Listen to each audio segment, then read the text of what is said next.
Matthieu, chapitre 7.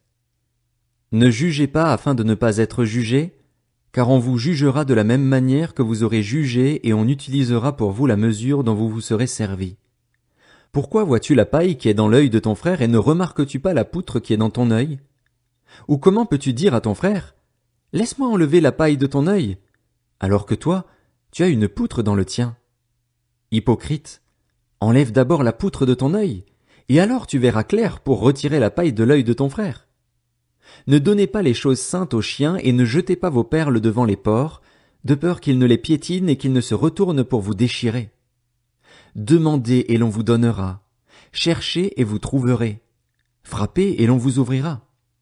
En effet, toute personne qui demande reçoit, celui qui cherche trouve et l'on ouvre à celui qui frappe. Qui parmi vous donnera une pierre à son fils, s'il lui demande du pain? Ou s'il demande un poisson, lui donnera-t-il un serpent?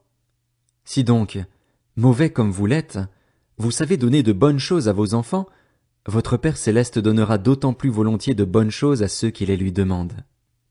Tout ce que vous voudriez que les hommes fassent pour vous, vous aussi, faites-le de même pour eux, car c'est ce qu'enseignent la loi et les prophètes. Entrez par la porte étroite.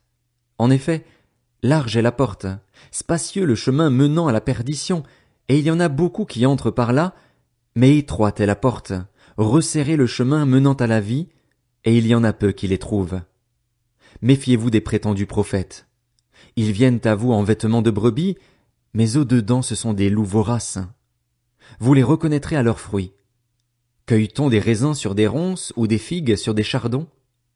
Tout bon arbre produit de bons fruits, mais le mauvais arbre produit de mauvais fruits. Un bon arbre ne peut pas porter de mauvais fruits, ni un mauvais arbre porter de bons fruits. Tout arbre qui ne produit pas de bons fruits est coupé et jeté au feu. C'est donc à leurs fruits que vous les reconnaîtrez. Ceux qui me disent « Seigneur, Seigneur » n'entreront pas tous dans le royaume des cieux, mais seulement celui qui fait la volonté de mon Père céleste. Beaucoup me diront ce jour-là « Seigneur, Seigneur, n'avons-nous pas prophétisé en ton nom? N'avons-nous pas chassé des démons en ton nom? N'avons-nous pas fait beaucoup de miracles en ton nom? » Alors je leur dirai ouvertement, « Je ne vous ai jamais connus. Éloignez-vous de moi, vous qui commettez le mal. » C'est pourquoi, toute personne qui entend ces paroles que je dis et les met en pratique, je la comparerai à un homme prudent qui a construit sa maison sur le rocher. La pluie est tombée, les torrents sont venus, les vents ont soufflé et se sont déchaînés contre cette maison. Elle ne s'est pas écroulée, parce qu'elle était fondée sur le rocher. Mais toute personne qui entend ces paroles que je dis et ne les met pas en pratique ressemblera à un fou qui a construit sa maison sur le sable. La pluie est tombée, les torrents sont venus, les vents ont soufflé et se sont abattus sur cette maison. Elle s'est écroulée et sa ruine a été grande. Quand Jésus eut fini de prononcer ces paroles, les foules restèrent frappées par son enseignement, car il enseignait avec autorité et non comme leurs spécialistes de la loi.